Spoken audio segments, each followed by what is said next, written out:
Top quality और consistent performance के लिए सिर्फ सिल्वर पंप नाम याद रखना। સંક્રમણની હતાશામાં મહિલા સપડાઈ નશાના કાળા કારોબારમાં।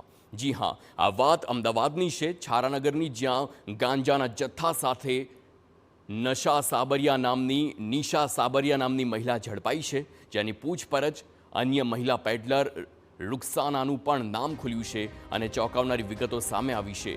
નિશાને રૂકસાના ગાંજા માટે પાર્સલો વેચવા આપતી હતી। મહત્વનું છે કે નિશાની એક કિડની ફેલ છે અને પતિ દિવ્યાંગ હોવાથી આર્થિક સંકળામણથી કંટાળી રૂકસાનાના સંપર્કમાં આવી અને તેના કહેવા પ્રમાણે ગાંજો વેચવાનું શરૂ કર્યું।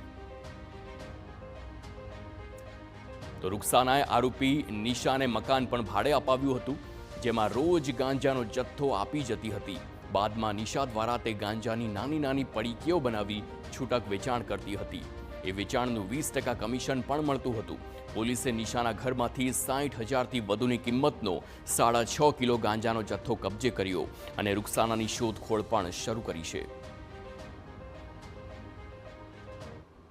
આની પાસેથી ગાંજાની પડીકીઓ બનાવી અને ઘરેથી વેચાણ કરવા માટે આપે છે। જે સંદર્ભમાં જે રૂકસાના છે, જે અમારે પકડવાની બાકી છે, એ લગભગ રોજનો 10થી 15 કિલો ગાંજો આને પૂરો પાડે છે। આમાંથી આ નાની નાની પડીકીઓ બનાવી અને ઘરેથી વેચે છે અને એ જે પડીકી છે એમાં 50 રૂપિયાની અને 100 રૂપિયાની, આ જે 50 રૂપિયાની પડીકી છે અને 100 રૂપિયામાં 20% જેવું કમિશન એને મળતું હોય છે। અને આ રીતે પોતાનું જે ઘર ચલાવવા માટે અને જે પતિ હેન્ડીકેપ છે એના કારણે આ જે ધંધો છે એમાં ફસાયેલી છે।